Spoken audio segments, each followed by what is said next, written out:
Pagtanggal sa 12% VAT sa kuryente ang isinulong ni Congressman Rodante Marcoleta sa Maynila. Naroon din si Philip Salvador na nais labanan ng korupsyon, kriminalidad at iligal na droga. Kasama rin nilang nangampanya noon si Mark Louie Gamboa.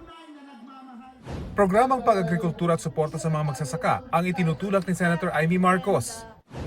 Industrial hubs at maayos na sahod sa probinsya ang panukala ni Ariel Quirubin. Nagtungo naman sa Cebu si Tito Soto at Senator Pia Cayetano.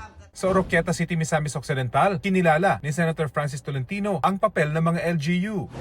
Suporta sa mango farmers ang isinulong ni Congresswoman Camille Villar sa Pangasinan. Pagtanggal sa VAT sa kuryente ang isa sa ipinangako ni Benher Abalos.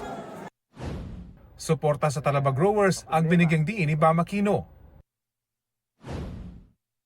Nag-ikot sa Caloocan si David D'Angelo. Si Leo de Guzman itinutulak ang paggamit ng renewable energy sa Leyte. Si Senator Bongo isinusulong ang pag-unlad ng mga infrastruktura. Pagpapalakas ng disaster response ng bansa ang inilatag ni Ping Lacson. Agritourism naman ang balak tutukan ni Senator Lito Lapid sa Cebu. Patuloy naming sinusundan ang kampanya ng mga tumatakbong senador sa eleksyon 2025. Ito ang unang balita. Rafi Tima para sa GMA Integrated News. Kapuso, huwag magpapahuli sa latest news and updates. Mag-iuna ka sa balita at mag-subscribe sa YouTube channel ng GMA Integrated News.